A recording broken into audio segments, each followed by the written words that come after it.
everybody. Welcome to the Witches Movie Coven.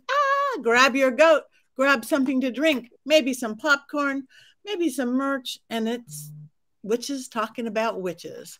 But since this is live, we want you guys to put your 2 cents and 3 cents and 12 cents in as well. So follow along in the chat and we will pull you in and read and listen. Let's do a little catch up. We're waiting for Courtney. Courtney's in a thunderstorm somewhere, and hopefully she will show up. If not, we're sending her good love. Hi, Haley. We're glad you made it. Hi, Mary Jane. Hi, Sleep. Sleep was here before we were here, though, so I don't know who that is. So today we are talking about the movie Big Fish. I just saw it for the first time. I'm just finishing it up. I hold things to the last minute. And it's so different than everything else we've been watching. That's all I'm going to say to start out with. Anybody have anything they want to catch up with or want to save it to the end? Should we? I mean, I guess we could save it to the end. Okay, we'll save it for the end. Well, Richard Leal, you are the storyteller of our family. You have story time all the time. And this movie is a great big old story. So do you want to lead us in before we get to others' facts? Be delighted. So this film is the story about fatherhood, it's about a kid who grew up hearing all of his father's amazingly magical stories that could never have possibly have happened. And then because of those stories, it causes a rift. And he decides that he wants nothing to do with his father because he just wants one day that's about himself. And then his father gets sick. And then he and his wife fly back from Paris, and they have to sort of deal with dad is dying. And now they have to settle the estate and figure out who is this man? I've always known the stories you've told, but I've never known my father. And so in the course of the chain of events, the father ends up by dying, and the family deals with that. And that's all I'll say to start with, because I don't want to spoil it for later. But I do have other stories as to why this is so important to me. Okay, we will do that. Now, this is a Tim Burton film, so that might lead us into something of what about the stylized of the film, a Tim Burton film. Heather, do you want to go into any of your beautiful Heather facts? Well, I don't have too many.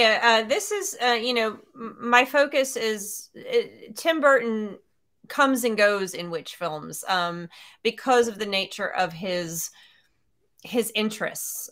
So we have in the witch film genre, if you will, we have Tim Burton shows up periodically, dots the landscape, starting in, I believe, in the 90s with, we have Nightmare Before Christmas, we have Corpse Bride, we have just so many different things because witches live on the edge of fantasy. It's actually the main genre even before horror, because witches have lived in fantasy since the Victorian era and into film to the beginning. So we see Tim Burton come and go. And so in here we see this is tangentially a witch film because we do have a witch. Now, the interesting part about this, now it doesn't really fit into the witch film strains that I always talk about, because this is something different. This really, like Patty said, this is something different than we're doing. This is not really a witch focused film.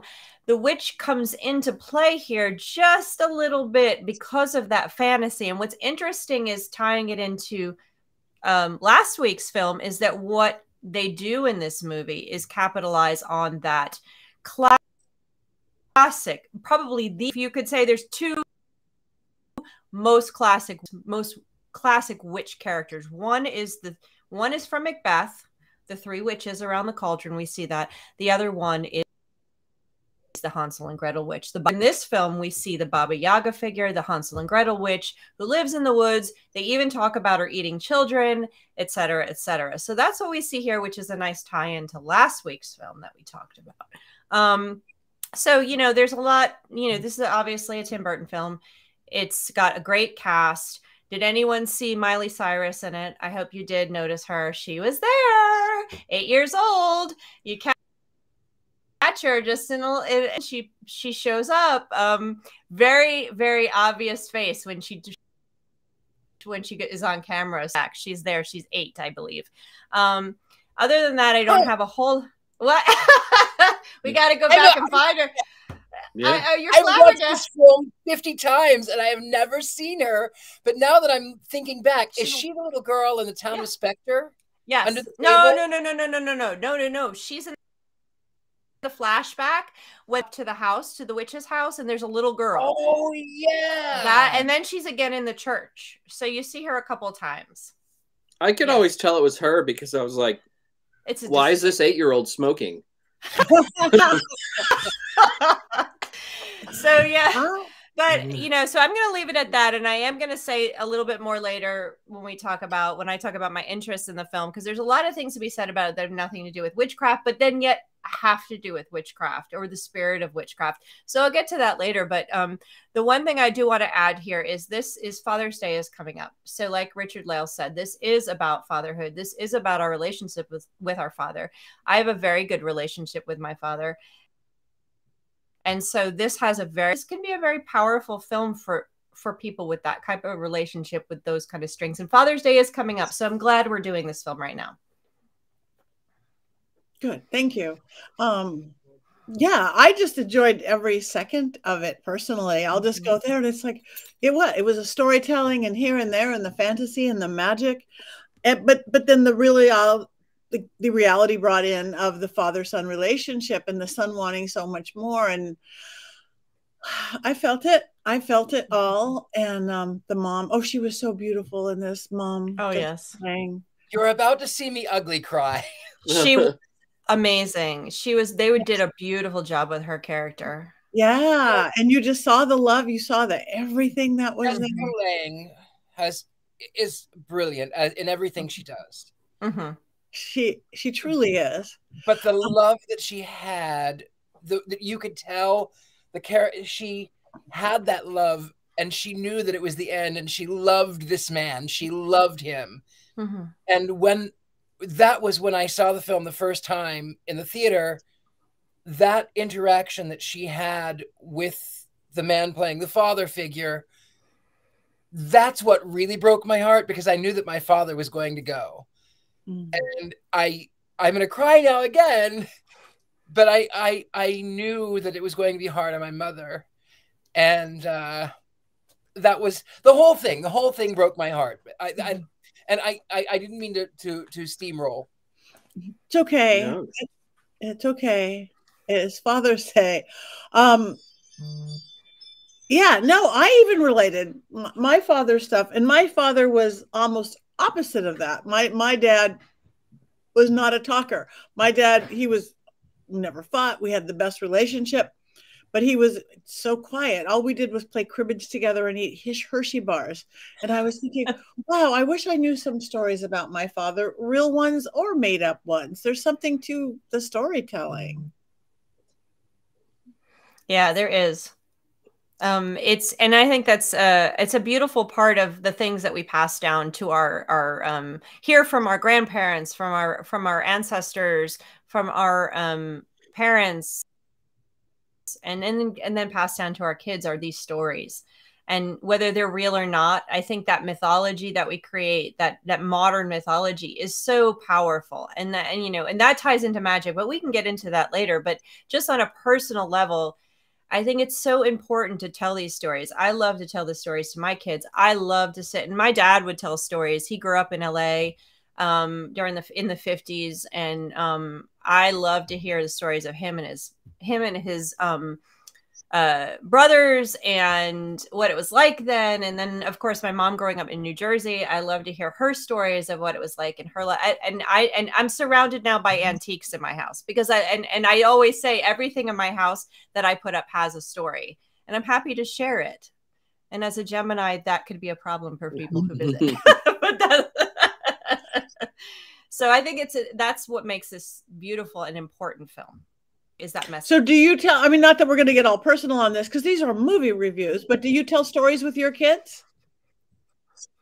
I do. And in fact, we were talking tonight about what our earliest memory was. I was trying to get out of them to tell me, what is your earliest memory? So we were talking about that, and it's nice to share that. It creates that mythology. And there I go again, freezing. I tried to reset my computer and I'm frozen again. So hopefully not in a weird pose. Not this time. No, you're fine. You are fine. I have to get a new computer, clearly, because this is getting ridiculous. But yeah, so that is one of the beautiful parts of this film, and the beautiful messages is how the importance of storytelling and the importance of bonding through storytelling. I saw this film for the first time in the theater. There goes Heather. She'll be back. I saw this film a long time ago when it first came out in the movie theater. I was on a date, and you know, it was this new Tim Burton film, and I thought, great, it's going to be this Tim Burton film. And I went in and I sat down, and then I proceeded to cry like a baby the entire time. And it was so beautiful that it was right before my father passed away, and he never went to the movies because he thought that movies was witchcraft, and he was a Pentecostal minister, and witchcraft was just not something you could do. But I got my father and my mother and my brother to all go to see Big Fish in the theater. And my father was crying, and my mother was crying, and I was crying. And then on a personal note, it wasn't too long thereafter, my father died on my 25th birthday, and I always knew that he was going to, and I know it sounds extravagant, but my father always had a magical life like that. And he carried this crooked stick that would annoy me as a kid, because he would always spell different words with it. He'd twist it around and he'd spell these words. And I would say, Dad, couldn't you just leave it in the car? Because I just want to go in and come back, and please don't talk to anybody about your stick. Well, when he died, I gave the eulogy, and with your permission, could I still, all these years later, remember it? Could I give it to you now? Absolutely. Because it does pertain to the movie. So when my father was there in his casket, and I stood up and gave the eulogy, I said, my father was a great man. He and I didn't see eye to eye on a lot of things, and he didn't see himself in me, and I didn't see myself in him. And my father always carried this crooked stick, but it was not just any crooked stick. It was a magic stick. This stick, it was with him his entire life. He knew when he was 18 years old, he went into a deep, dark forest. And there in the middle of that wood was a giant yellow cat. And he knew he could make that cat bend to his will. And he jumped on the back of that cat, and that cat ripped and snorted and tore up the earth. And when that cat finally began to purr and calm itself down, my father got off the back of that cat, and there on the floor, on the ground, was a stick that he counted the rings, and it was planted the day he was born. Now, this stick was not just any old stick. It was a magic stick. And it spoke of God and of love and of joy, and anything that would bring beauty to the world was what this man spoke of through this magic stick. And he carried it everywhere. And this man was a magical human being. And yet, the truth behind the story is that big, dark forest was nothing but a thicket on the end of the property. That big yellow cat was a Caterpillar front-end loader. And that old stick was just an old stick. But to quote the film that made me understand how much I loved my father, he became what he always was, a big fish. And I will not stand before you and remove 1 ounce of magic from this man's life, because his life affected so many. And I stand here grateful for the man that was, and grateful to be the man that I am because of him. And that was the eulogy. So the film really made me realize how very much I loved my father. He drove me crazy. He drove me so crazy. And we didn't see anything eye to eye. We weren't eye to eye. And I remember when I was about 9, and I was sitting on a cinder block. My father was working on the Buick. He had a Buick. And he was working on the car, and I sat next to him, and my little hands were just flailing, and I was wearing pink and blue. And my father rolled out from under the car, and he dusted himself off, and his low Southern voice dropped about 3 octaves, and he said, son, I want you to stop acting like I want you to start acting more like a boy. And I didn't know what that meant. But to prove how good and kind he was, that year for my 10th birthday, he built me a 3-foot-tall Barbie house.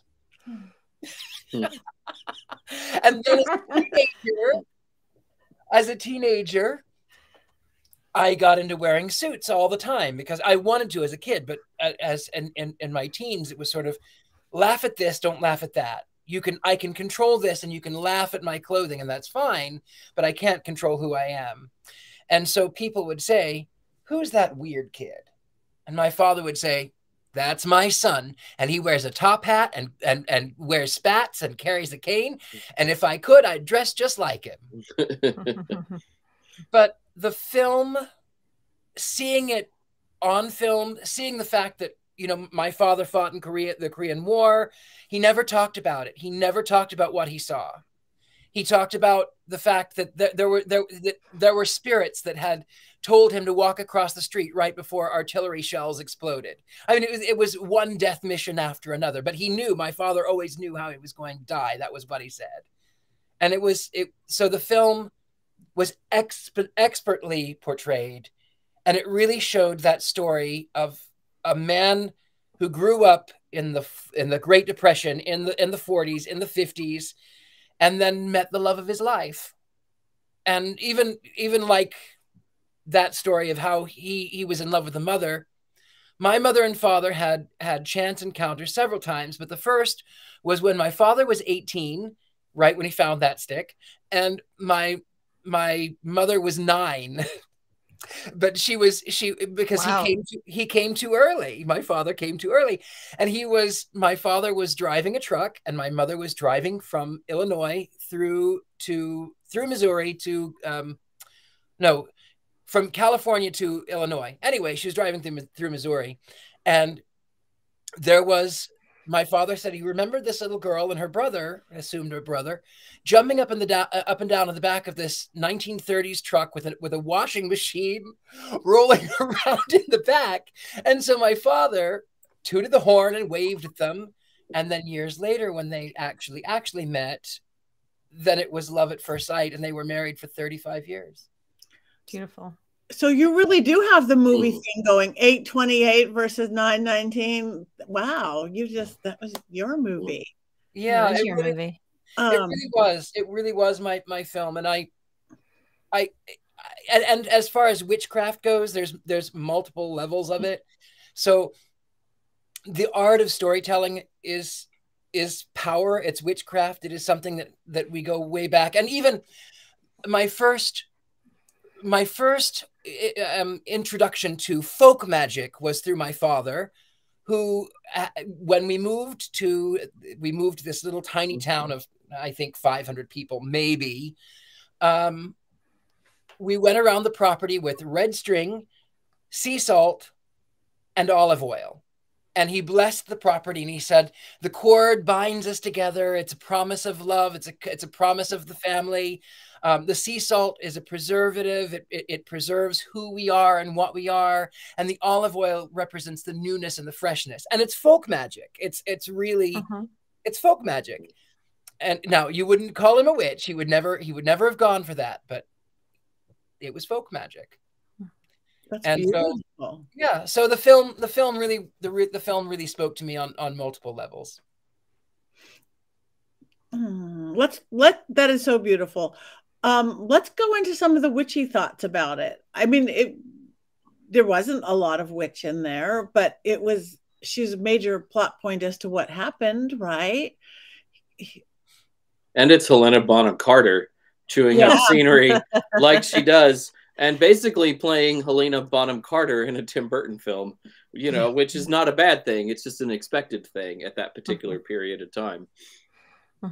She's fantastic. And you can't imagine anyone else being in that movie in that role. No, in a Tim Burton film, right? And I liked how she said that people thought that the girl grew up and then just was in the woods alone, and they thought that she was a witch, which was typical. And that's the role of the in a lot of, especially in more recent ones, that's what we talk about when we see that often women who are alone, unmarried, don't fit in the patriarchy, aren't fitting into the roles, are deemed a witch because they're independent. So yeah, that was a very purposeful thing. And this is the time where she was also, I don't know if she had already played, because I don't remember the timing of it, the witch in Harry Potter. So, you know, you're seeing her again there. They're making the connection. But it is a minor role. It is a minor piece. It's a fantasy piece. It sort of plays into the combination of fantasy versus what's real in the stories and what's not real in the stories. And so she kind of plays into that. And I don't think witchcraft is considered real. I think that's part of the fantasy aspect. And there I'm frozen again. So and you are correct. It is a minor role, but and witchcraft is fantasy. But at the end of the funeral, when all of the cars are there and everyone is stepping out of the cars, and you realize that even though they were fantastic, they were all of the stories had a basis in reality. And even I think in the witchcraft as well, there was a basis in reality. Again, the folk magic that my father taught me, it was just, it was a basis in reality.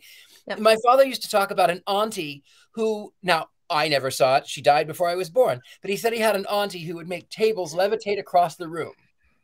Was it fantasy? I don't know.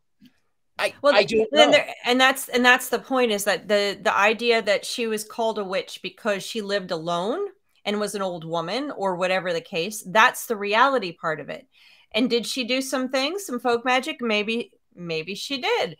But there's also the element of the storytelling aspect. And what I love about the message at the end, and this applies to folk magic and witchcraft, because we use a lot of mythology and storytelling in it, is what it evokes. Is that telling the story, I went to the supermarket, and this is the message of the film. I went to the supermarket and bought milk. Okay, so that's not really going to evoke anything. That's just fact. Okay, that just tells you what I did. But if you're trying to evoke feeling, if you're trying to evoke energy, to magic, whatever, you tell it in a way with words and language and expression that is very, very different, you know? And so that's what, and does it matter? You know, because I think in the end, the father in this case was not just the facts of what he did. He was the stories. And that's what he says at the end. He goes, you know who I am for real. You saw who I am for real. He was as much the energy and the magic of his stories, and the false magical, or the mystical and the mythological parts of his stories, as he was the facts of what happened.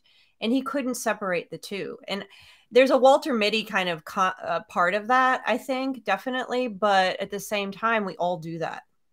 And I think in witchcraft, sometimes when we do spell work or rituals, we add those layers on because it helps evoke whatever we're trying to get at. So I think that's the important message, is that we're not just, I went to the supermarket and then I bought my milk, where I skipped to the supermarket and the sun was shining and the beams were flowing down on me and I felt them drape over me with the golden, you know, we're all of that. We're all of that, because that's what that's part of humanity. I mean, I don't know. I can't express it.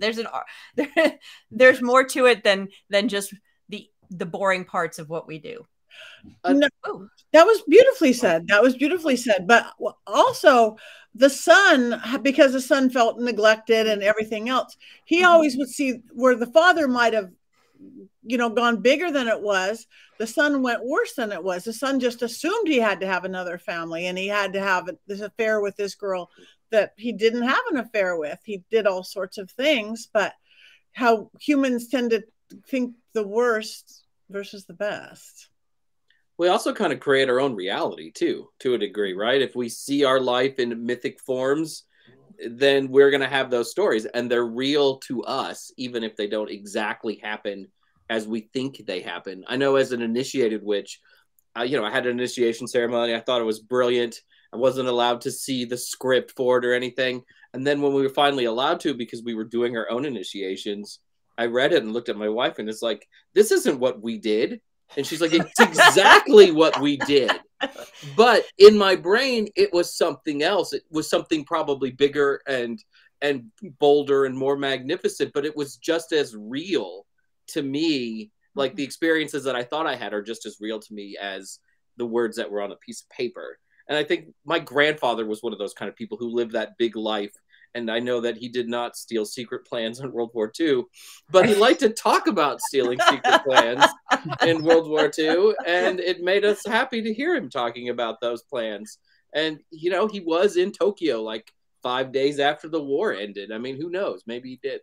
And I think it's important to emphasize how, like you said, this is something that means a lot for us. It means a lot for our humanity. It means a lot for every day, because everyday life is boring. And this is why we need artists and poets and writers. We can't just have mathematicians and accountants and scientists who live by facts. We need them, but we also need the balance of the artists and the poets who can paint those stories beyond the facts to give us, because life without that is extremely boring and drudgery and out of balance. I mean, out of balance. This is one of my favorite stories. And again, my local elementary school took all the art and electives and fun classes out of the school. The school went down to like one of the lowest 10% in LA County schools, so no one sent their kids there. I'm on the board of the Arts Council. We brought in drawing and improv and photography and art and dance and sketch. And guess what? Their math and reading and writing skills went up. You have to have a balance. So I didn't like them throwing the cat off the, I know the cat landed okay in the circus, but I've got this animal thing as I don't even like circuses like that. So didn't need to do the cat. Just saying. The cat jumped, but that was, the circus, some of the circus scenes were a little bit strange for me, but it's Tim Burton, so there's gonna be where'd the werewolf come from? That was okay, well, yeah.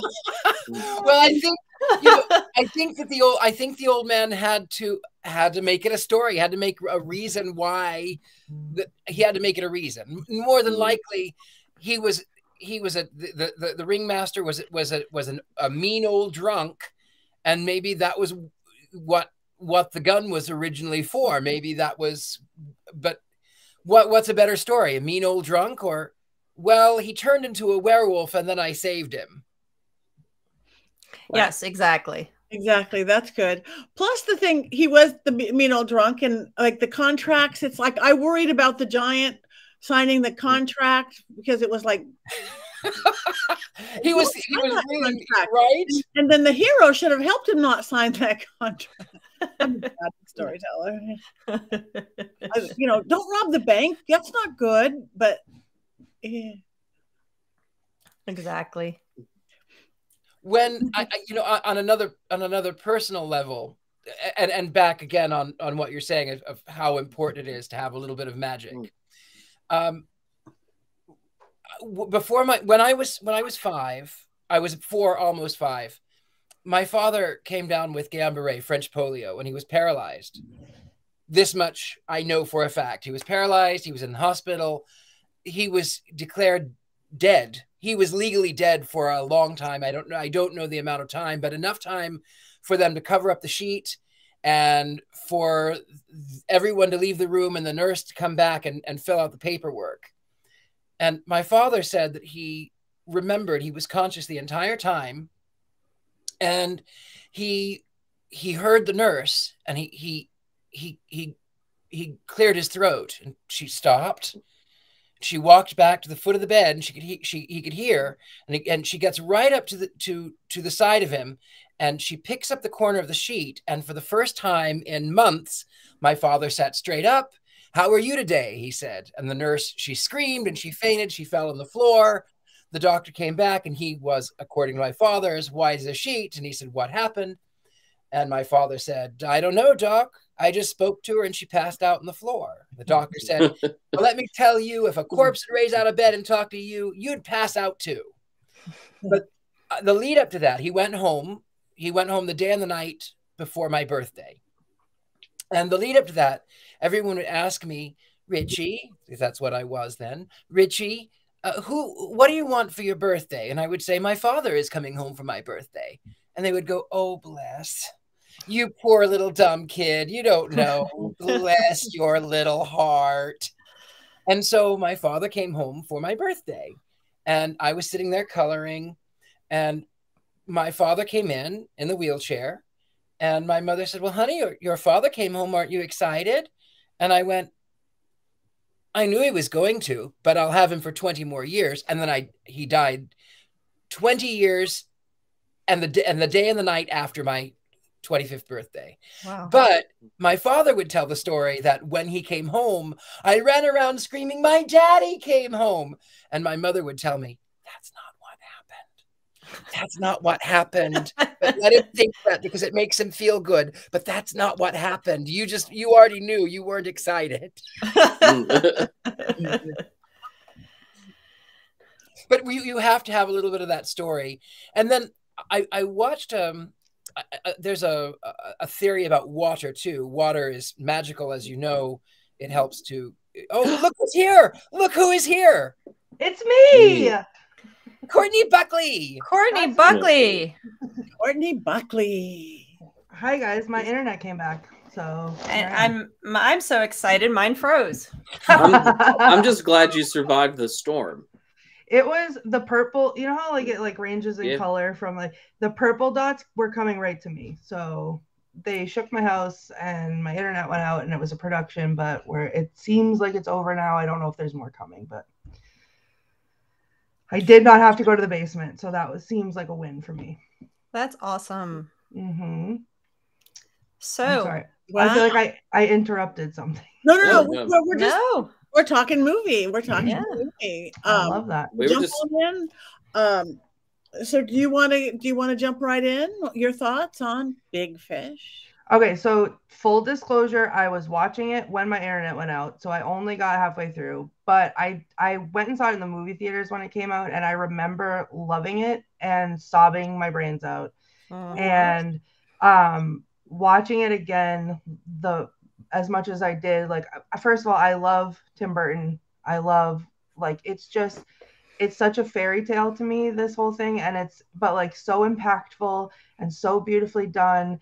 And I feel like this is one of those movies that every time you watch it, you get something different out of it.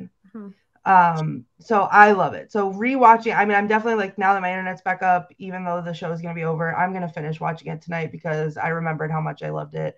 So that's what I have to just jump in with, but I'm interested to hear what everybody else is saying. Do you have quotes though, or only half of the quotes? I mean, that's one of the things that I most look forward to now. There's a quote. I looked them up. I had to cheat. I looked them up. But there's a quote that as soon as it popped up, I remembered, like, I mean, and this is back when I had like MySpace and all that, like, you know, so I had it on everything. Wow, this movie was released in like the 1920s. On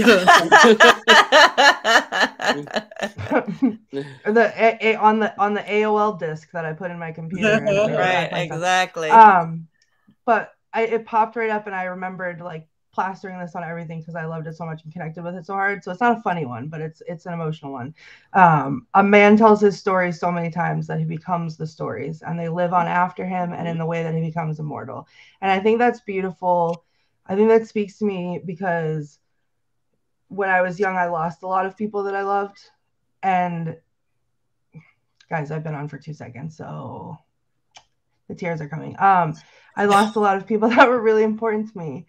And it made me feel, hearing that line and like remembering that line makes me feel like nobody's ever really gone. And that sort of shaped, I think, you know, not fully, but it shaped how I think about life. Like, it gave me almost a purpose, like wanting people to remember, like doing something, treating people in a way that like they'll tell stories about you, and that's how you leave a legacy. And it's not about having money, and it's not about working a job, and it's not about anything, but it's about how you make people feel. So when someone passes, you know, in the magical world, one of the things you often hear is what is remembered lives.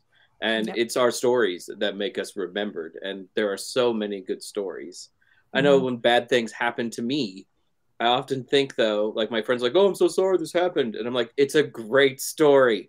We're gonna be able to talk about this for the next 20 or 30 years, maybe 60 years down the road. Somebody else will be talking about it. And stories are our legacies.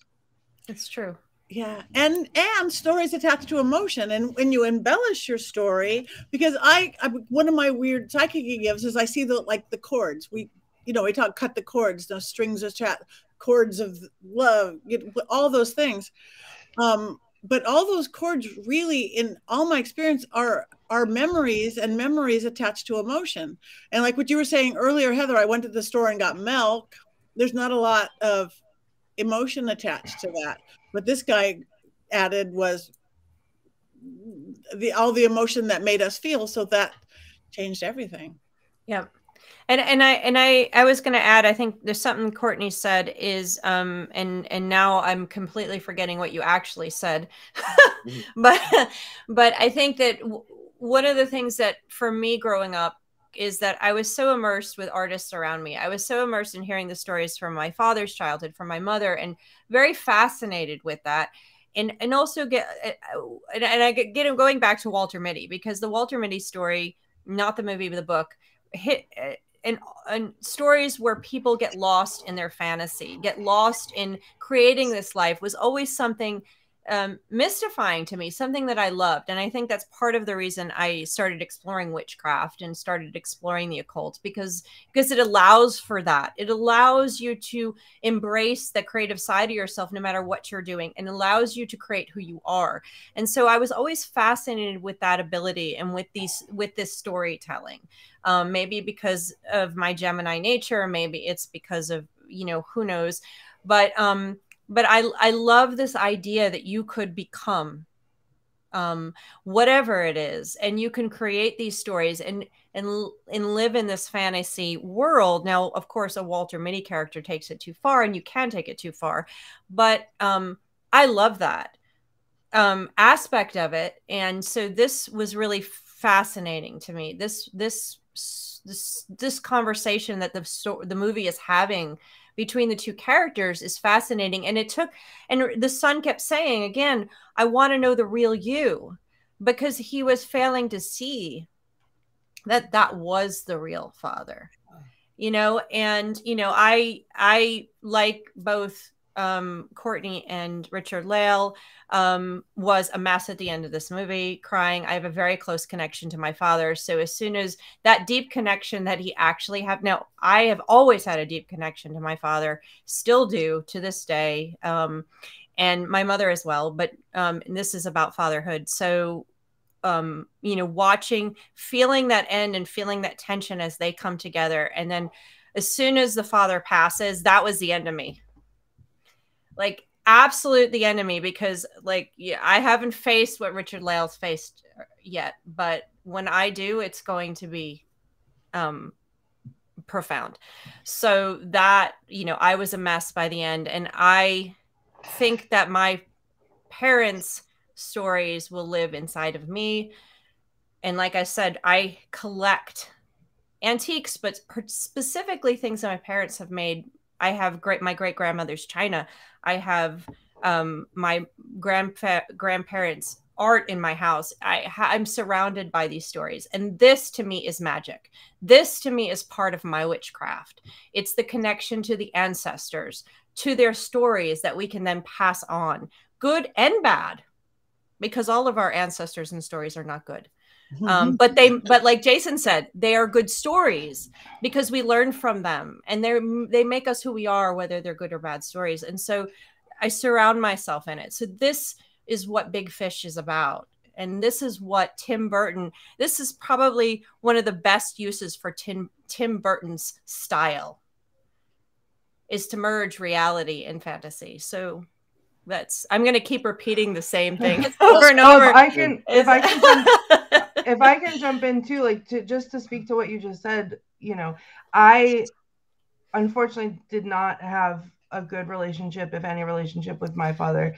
And this movie, I think at the time when I saw it, was so powerful to me because it forced me into grieving what I never had and always wanted. And it was almost like a wake-up call. And the fact that like a movie can do this is huge, but this is truly impactful in this way.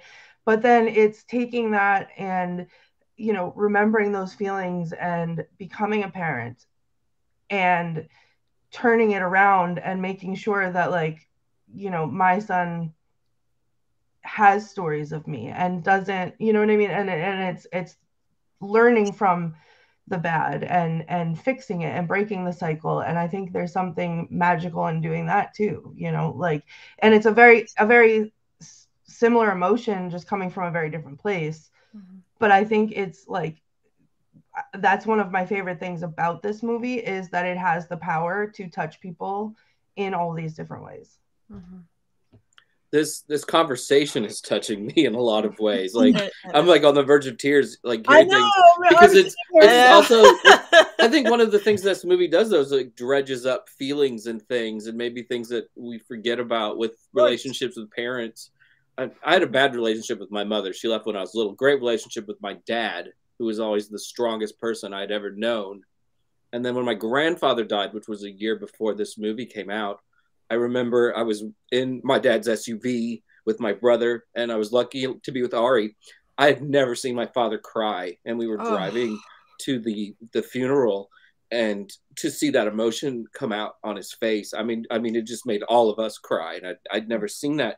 But at the end of the film, though, when you see these bonds, you feel the love, like you cry because you love. Right. And that's a good thing. Because when you love, you remember, and you carry a piece of them with you. And everybody was there. I mean, when they turned around and everybody was there, it was like, that was the end of me. That was the end of me. Literally, I'm sitting there.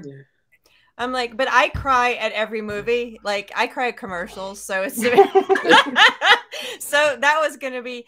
But I think the bonding, I think stories are our bonding. Stories are what make us human. Stories are what connect us deeply to each other. And I think we forget that. We don't bond over just walking to the store and getting milk. We bond over the emotional connection of, yes, I felt that too. And there I go again, every time I talk. So I think that's the beauty of this is getting past. The son had to get past this notion of what I want to know, who the real you. He wanted to know that his dad just walked to the store and got milk. But the dad kept saying there's more to it. And that's what the wife saw in him. There was more to it. Yeah. And this was perfect timing for this movie with Father's Day this week. This is not a good freeze for you, Heather, but you're back. Okay. I'm back. Sorry. I'm getting a new computer before next week, or I'm kicking everybody off the Wi-Fi in my house right now because I don't know what's going on upstairs. I have a question. Let's get off of the emotional for a second. We can go back there. Was time sped up weird? Like, it seemed like in the beginning it was way a million years ago. Like, cars kept changing by more years than they should have been, or was that just me? I think, yes, it was sped up, but he explains that time doesn't make sense unless you're in the story. And because the son says, well, if you're the little girl, how can you be the old witch? Right. Because time doesn't make sense. And I think also Tim Burton wanted it to be sort of timeless. And for me, my father was born in 1930. and then he had an orange GTO that was not the same as the car in the film, but it looked a lot like that. So there, you know, time is irrelevant, I think. Yeah, because I started to notice the time by the music. And look at this. I loved it. I loved the music and I love the time.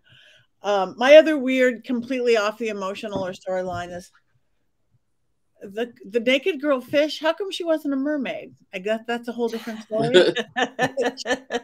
It was barely there. She kind of just blipped in and out a couple of times. So they really didn't fully explain. Well, the naked girl in the river was the fish. It's weird because the old man becomes the fish, but his wife is the fish, and that's what the whole story is, that he caught the fish with the wedding ring. So the girl in the river was his wife, who is also the fish, but he's also the fish. If I've ever had one complaint about Tim Burton movies, is that sometimes they are disjointed a little bit. Like the storytelling isn't as cohesive as some of us might like. You just kind of get dropped into scenes and dropped out of scenes. They're beautiful scenes with a lot of imagination, but sometimes you're kind of left wondering what exactly happened. And, you know, and there are a couple times watching this, I felt that way back in the theater, but it all comes together at the end so beautifully. It's hard to have any criticism. I want to add a note about the music, which I forgot to mention earlier. The music here is done by Danny Elfman. Danny Elfman is brilliant. I mean, I don't have to say anymore. Danny Elfman, you'll know him from The Nightmare Before Christmas. He did the Summersby movie as well. And I remember watching Summersby after, and I'm going, what is this fantastic music? And of course it was Danny Elfman. Batman. So what was that? Batman. Yeah. Michael Keaton Batman. If he's just brilliant at this. And so the music, we have to name him. We have to say thank you, Danny Elfman, for the music, beautiful music, because he's brilliant. And of course does a fantastic job with Tim Burton again. Right. And was it Oingo Boingo, as our musician producer Rob pointed out. It's a dead man's party. Yeah. That's it. Oingo Boingo shows up in Back to School with Rodney Dangerfield, which we'll never review on this show. Get no respect. So yeah, you can't beat a film that has two brilliant artists talking about creativity and art and storytelling. I mean, it's like, right? And a great cast. Oh, fantastic cast. I mean, Miley Cyrus, come on. I have to go watch that again. I love Miley Cyrus. I don't know why you recognize her at 8. He didn't even list it in the list on the bottom. Where's Miley Cyrus in the list? He took it away real quick. He's gonna edit.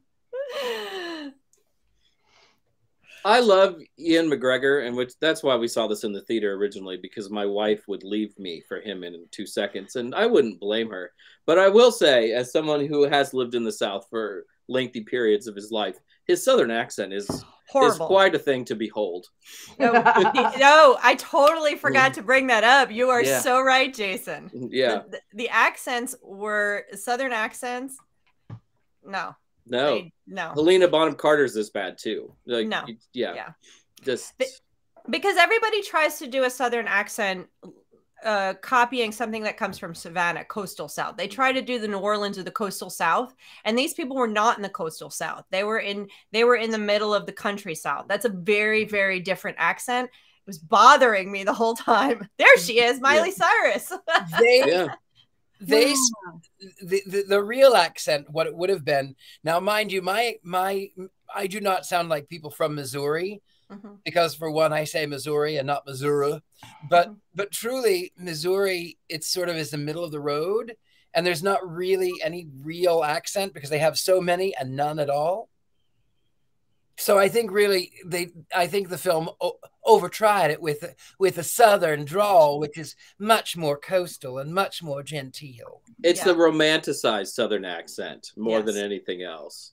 Yep. Yeah. Yeah. That accent was they were very trying for the Savannah, like you said. It's very much the Gone with the Wind fake South accent they were going with. And it just, I didn't know in 2003, although I was living here then. I probably wouldn't notice, but now that I've lived here for so long in the South, I'm like, oh no, this accent is all wrong.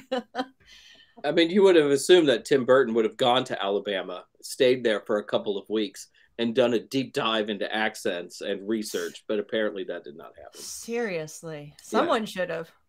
So we've had a couple of films lately where the accents have been kind of one of the weaker points in it, but maybe it just worked for, like you guys said, for the romanticism. Well, we are getting close to the end, and we haven't checked in yet, but we do have to. Wands up, wands down. Everybody. Now, you guys in the chat room, wands up, wands down. If you saw it, we want to know. Is this the first time? Is it unanimous? It is. First time, I think. This is like the first time that we've cried over a film during the show, except for the ones that were so bad that we cried. Yeah. It's very, very different tonight. Very different. Yeah. Oh my God, I'm opening with us, it's across the board up so far in the chat room. Hey, Robert, I call it across the line up. This, I think, is a first ever of all the films we've seen. I feel like it's like fully unanimous, not just us, which is shocking, but Yeah, also in the chat as well. Okay. It's Well, a beautiful film. If you haven't seen it, I guess we all recommend it. Yeah. One's up. So there if you want to cry, especially. If you want to cry, because we're all crying here. Yeah. All right, but we have a couple more minutes. So why doesn't everybody check in and see what's been going on? Last in, first out. Courtney, how about you? Okay, so I have two things. One is nice shirt, Jason. I love it. This one might be my favorite. I'm just gonna say that. But also, everyone, make sure you're sitting down, collect yourselves, and prepare to receive this information. I have a friend.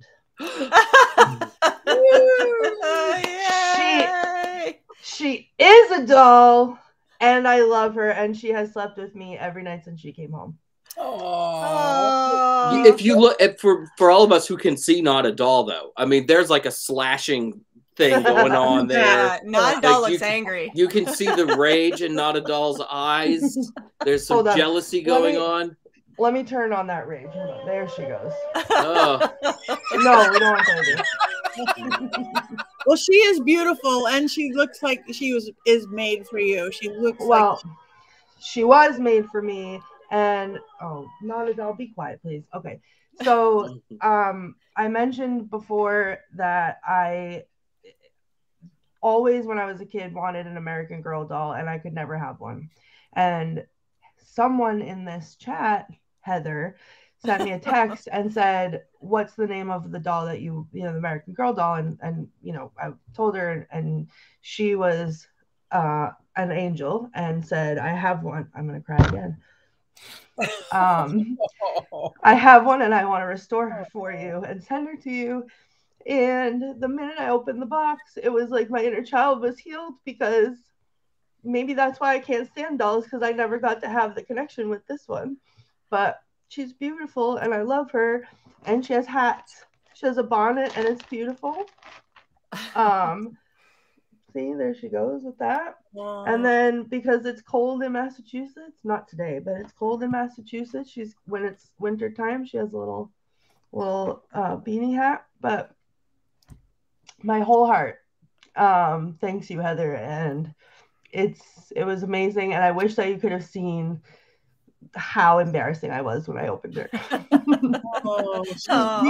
Yay. We achieved it. That's awesome. I'm so glad you love her. I love her so much. What soul did we put in the doll? That's none. The big question. Mine, my inner child soul, and I'm going to take good care of her. That's who's in there. Not all dolls have to be haunted. You've got not a doll. She's haunted. Okay, first of all, but I do have those other two coming at some point when I can get myself together to get them shipped. But those ones are going to cause some trouble. But what day did you get her? Tuesday? No, it was Monday because I was homesick from work, actually, being miserable. And so Heather probably put it in the mail the same time Pat Robertson died. And... I would never do that to anyone. Never. Boom. No. Yeah. No. Sorry about that joke, but I saw it. It was low-hanging fruit. I took it. Right. While you're there, Jason, what's new with you? Anything coming up? Well, I mean, I have my shirt with my goats, like my little goat and Black Phillip. They're very excited that I was wearing this today. I'm also drinking from my beautiful Browitch whiskey glass, which is a very generous pour of whiskey. I'm surprised I made it through the show. I'll be at the Starwood Festival in Southern Ohio in July, like the 15th, 16th, 17th. That's my next adventure. And I'm going to Napa this weekend. So if you're tasting wine, you might run into me. But, you know, it's unlikely that will happen, but who knows? Beautiful. Thank you. Richard Lale. Well, I am going to be in Atlanta on the 2nd of September. It's a debauchery ball and it's a burlesque show. So if you're going to be there, that is that. We also need vendors. So people who are creative, message me. We would love to have you sell your wares at the event. So if you have anything that's dark or gothic or 1920s or fabulous, just let me know. We would love to have you sell. And then also there is something else on mysterycontrol.com, which is there are some things that are there that have my picture on them. And also Courtney might recognize these things. Yep. Because they are scared and alone. Yep. Beautiful. Fun story. Nice. That red axe there is my next tattoo. I like that we got Tom Cruise to, you know, do the modeling. Young Tom. 1986. I must say that is beautiful. Soon, Mystery Control is going to be like the old Sears catalog or something. It's going to be a big fat book with, you know, the Scared and Alone, with which is Movie Coven, with My Spellcaster, with Power Panties, with everything. So everybody go shopping at mysterycontrol.com, and we still have 25% off if you just put code Patty, P-A-T-T-I, because it started with My Power Panties, code Patty. You could have these fabulous, that shirt's Heather Green, correct? I know, I forgot to mention that. Anything I order from Mystery Control going forward will be Heather Green in honor of Heather Green. That's perfect. I love it. We should just have a Heather Green store, and then it'll just be green t-shirts and things. Obviously, Heather Green. I love it. Heather, anything with you before we go? Real quick, we're planning for Mystic South. That's mid-July, July 13th, 14th, 15th, 16th. We're going to have like 500 people there at this point. It's like just blossoming wonderfully. So come out. It's going to be super fun. And I just want to say I'm so excited about Courtney and the doll. I do restore dolls as a hobby. So I restore all kinds of dolls. So this is one I recently restored. That's my 120. She's fully restored. Beautiful. And this is Gladys. And so I did her too. So I restore dolls as a hobby. And I typically do not input spirits in them, Jason. So no, that is. Well, I'm going to tell you something about Is it Gladys and her Gladys. She has seen some things, and they have been haunted, I think, because she is 120 years old, and she's fully restored now and not leaking 120-year-old sawdust. So I'm very excited about that. Yay. As you picked her up, Heather, there was a spirit orb that went right behind you. Yeah, really? Really? That may not have anything to do with her, because we have my partner's mother lives in our house too, so that may have been my partner's mother. So, I'm gonna let you guys know that my internet is going out again. Oh no! This conversation. So I'm just gonna have to go. Damn that Pat Robertson. Oh, But no. anyway, go and come to Mystic South, join us here in Atlanta, and then come back to Atlanta in September again. Richard, Lael, we need to talk. And of course, I love to see you guys on my internets. Come to heathergreen.net and find me and talk to me on the internets and the interwebs and the socials and all the stuff. So reach out. I love talking about movies.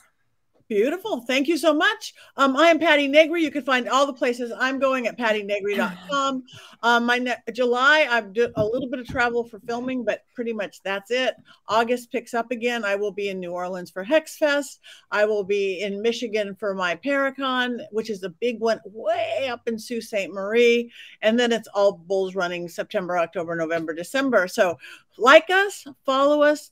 We all have social media. We'd all be very happy if you like us, follow us, tell your friends, tell us what movies you want to see. And we've gone over time, but we started late. But we have one more thing to do, which is...